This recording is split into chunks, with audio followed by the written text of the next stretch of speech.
The refrigerator wasn't cold, it was dead. It stood in the basement of the old Farmhauser monumental grey chest freezer, a 1948 General Electric model, long unplugged. Its thick rubber seal was fused shut by time and neglect. Inside, in the persistent dark, the ghost of a girl named Martha resided. But Martha wasn't your typical apparition in a white sheet. She was the heat loss, a localized point of negative force that resisted every attempt to move the freezer. She was the faint blur of a 10-year-old girl, forever reaching in the dark for a favorite frozen treat, a flavor now trapped on her spectral tongue. Martha wasn't imprisoned by an unfinished task, but by a crushing weight of misplaced guilt. It all began in the sweltering summer of 1953. Her father, Elias, was a tough fisherman known for the quality of his goods. The tons of salmon he had flash frozen in that very chest were the family's only hope for the coming winter. One night, around 2 a.m., Martha's small shadow stretched across the freezer's metal door. She slipped on a worn rubber mat, and her hand struck the nearby circuit breaker box. Click. The sound was as loud as a gunshot in the silent house. The light died, and the freezer's hum fell silent. That silence was the last sound of childhood that Martha could never unhear. The next morning, Elias found the fish, all of it spoiled. The powerful, sickening stench was like a dagger to Martha's heart.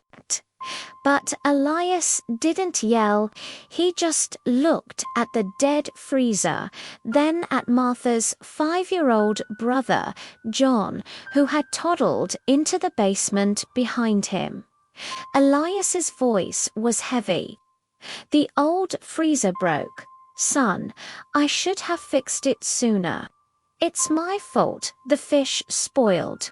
Elias lied to protect his eldest child. He took all the burden upon himself, not realizing that little John had overheard and believed every word of the false confession. He thought his father was covering for him, believing his own playful tinkering from the day before had caused the disaster.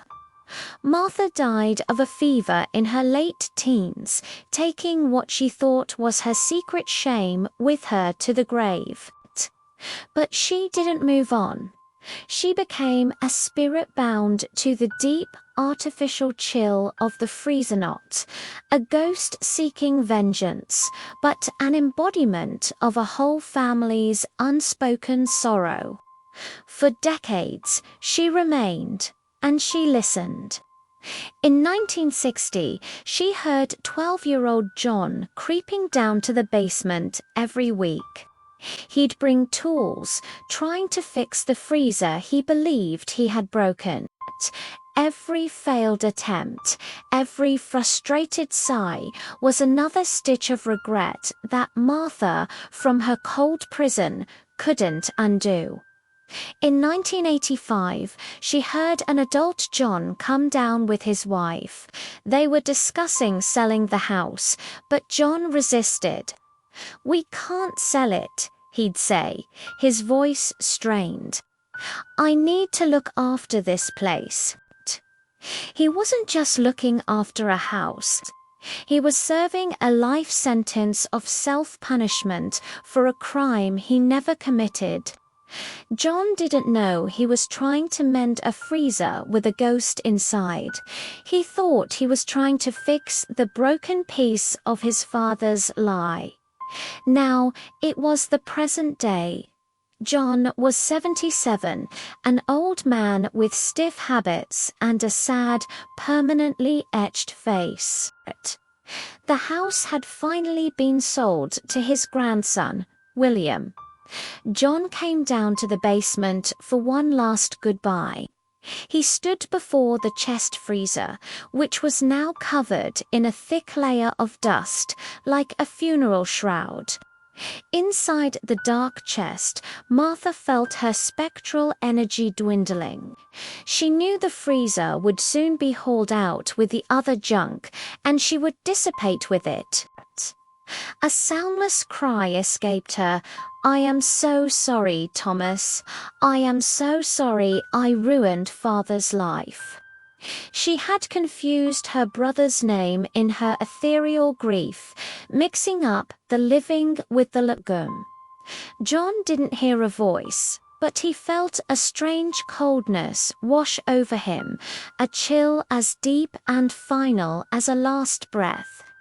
He placed a trembling hand on the freezer, the machine he believed had broken his family. "I'm sorry, Father," John whispered, his voice cracking. "I never meant to break it. I tried to fix it so many times." As he spoke the word fix, something shifted in the cold darkness. Martha finally understood her father's lie. Her father's sacrifice. A sudden, painful awakening pierced her ghostly consciousness. She hadn't failed her father. She had let her innocent brother suffer under a false guilt for 70 years. Her agony transformed, twisting from sorrow into a final, striking force.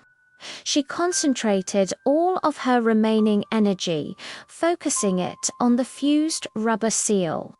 Crack. The sound was loud enough to make the dusty overhead bulb flicker. The old rubber lock, fused by decades of pressure and time, split open. John flinched back. Hesitantly, he reached out and slowly lifted the heavy lid, defying an invisible prohibition he'd felt since childhood. The inside was empty, dark and hollow, but as the lid opened, the old preserved air rushed out. John inhaled, and a faint scent hit him. It wasn't just mold and dust, but it was the sickly sweet and acrid smell of putrefied salmon, a phantom aroma that had clung to the old plastic lining for 70 years. That smell was the family's buried horror. John knew what it was instantly, without needing any explanation. His father hadn't been covering for him. He hadn't broken the freezer. His father had silently sacrificed his livelihood and his reputation to protect someone else. John sank to the floor next to the freezer, and his tears finally flowed. Not tears for his father, but for the lifetime of suffocating silence that had stood between them. When John finally left the basement, he didn't close the freezer lid, he left it ajar. From the corners of the room, Martha watched her brother leave. The shame, the guilt, the cold it had all dissipated. The truth was out. She was no longer the silent warden of a family secret. She dissolved into the basement air, finally becoming a weightless, peaceful silence. The next day, when William came down to clear out the basement, he found the heavy old freezer, its lid mysteriously open. He reached in and touched the interior. It was cold, but not with the chill of a machine. It was the absolute zero of an absent memory, a cold so profound it made him snatch his hand back. The silence in the basement was no longer heavy, it was just empty.